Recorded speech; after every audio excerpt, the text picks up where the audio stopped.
जी दुरानी साहब, finally the cat is out of the bag.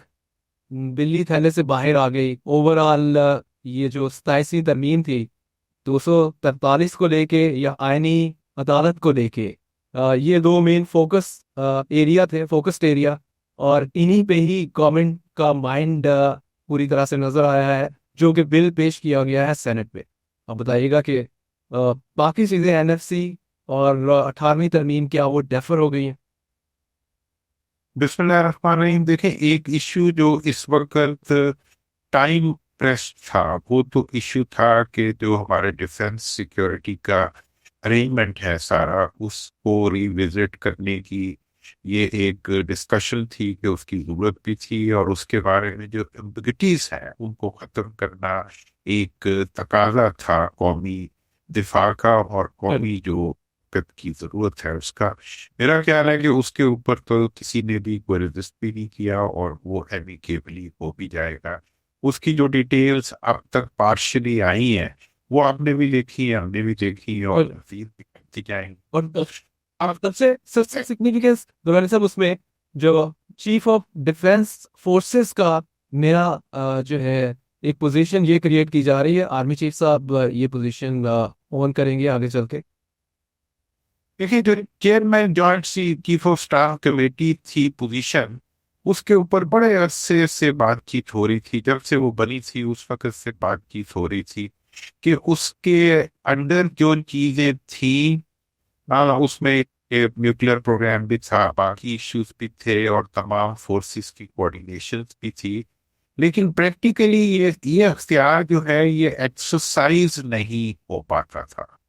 लिहाजा इस चीज को देखते हुए ये एक लंबे अरसे से एक डिस्कशन चल रही थी कि जी इस सर। चीज को रिविजिट होना चाहिए।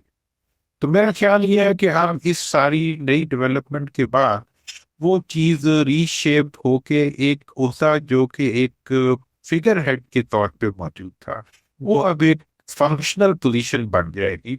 और उसके नतीजे में उम्मीद तो यह है कि हमारा जो दिफा के मामलात हैं उनके अंदर एक बेहतरी भी आ सकती है, और एक better command and control system भी उसमें से इवॉल्व।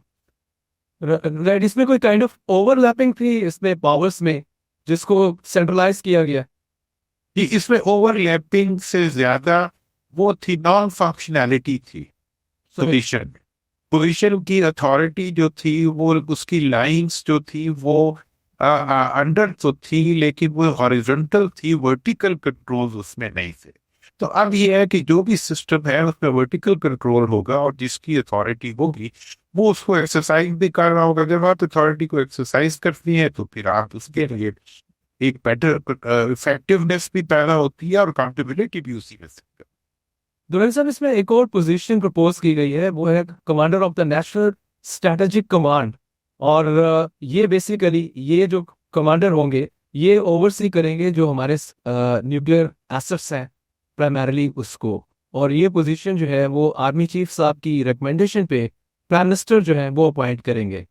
तो इसकी जरूरत इसलिए है क्योंकि न्यूक्लियर वेपन्स हम जाहिर है देखिए, पाकिस्तान ये इस मेरा ख्याल है कि ये बड़ा एक वाइज और एक डिजायर्ड वो है इंटरवेंशन है, क्योंकि इस वक्त ये technically chairman joint chief of staff committee के डोमेन में आता था। इसकी जो रिस्पॉन्सिबिलिटी थी वो भी आर्मी चीफ पे भी होती थी, और जो अपॉइंटमेंट होती थी वो गवर्नमेंट की तरफ से होती थी।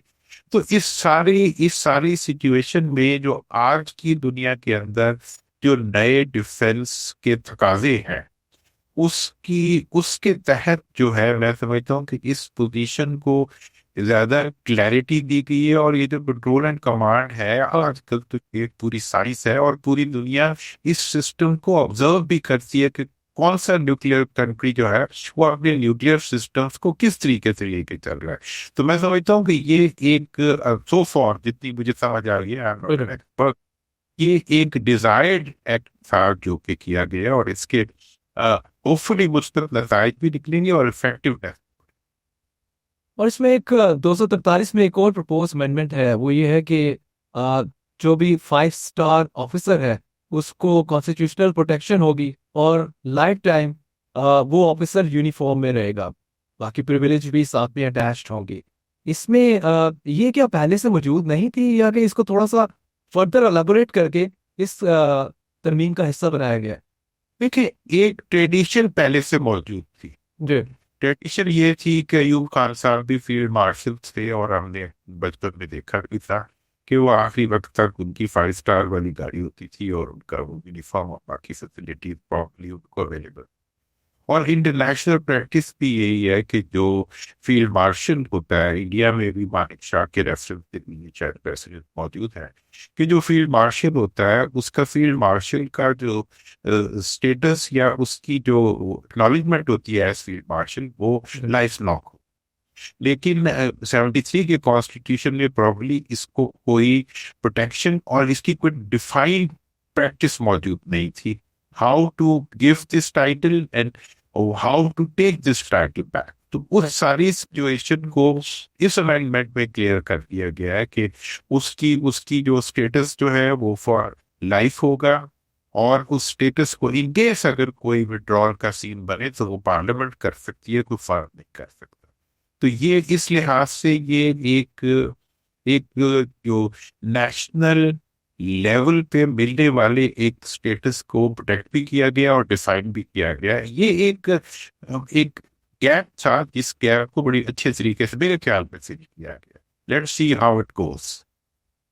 चलो, मैं जब ये प्रपोज की गई ये 27वीं तरमीम के हवाले से बातें चलना शुरू हुई, 243 का बहुत ज्यादा जिक्र हुआ और उसमें एक बहुत कंफ्यूजन क्रिएट करने की कोशिश की, जो कि अब क्लियर हो गई जब सेनेट में ये टेबल हुआ है। वो ये था कि आर्मी चीफ, नेवल चीफ और जो एयर चीफ है, इनकी अपॉइंटमेंट के हवाले से था।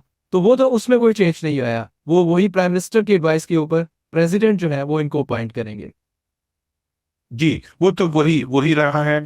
और इसकी जो ड्यूरेशन है वो पहले से 5 इयर्स कर दी गई है, पिछली दफा कर दी गई थी। और अब जो इस वक्त है, जो नए ओहदे बने हैं, उस पे री अपॉइंटमेंट होगी, और वो अभी टाइम विल टेल कि हाउ दैट गोस। राइट, एक बड़ी कंफ्यूजन इसमें ओवरऑल सोशल मीडिया पे बहुत चलती रही है इस हवाले से कि शायद कोई नोटिफिकेशन रिक्वायर्ड है। ये नोटिफिकेशन शायद इसी अमेंडमेंट के कॉन्टेक्स्ट में तो नहीं ये चीज है कि अब इस अमेंडमेंट में ये चीज डिटरमिन होगी? देखिए, नोटिफिकेशन के बारे में ये बात आ रही थी कि जो पिछली अमेंडमेंट थी उसमें टेनर्स तो 5 इयर्स किया गया था, लेकिन वो एक्टिव इफेक्ट के साथ नहीं, कि मैं वो ऑलरेडी सिटिंग पे अप्लाइड था या नहीं था, ये एक क्वेश्चन मार्क। मेरा ख्याल ये है कि अभी भी उसको उस तरीके से तो क्लियर नहीं किया गया, लेकिन ये जो अब जो नई अपॉइंटमेंट्स वगैरह हैं, इनके होते हुए ये सारे जो रिंकल्स हैं ये आयरन आउट हो जाएंगे और इसके ऊपर क्लैरिटी आ जाएगी कि what's going to be there in future.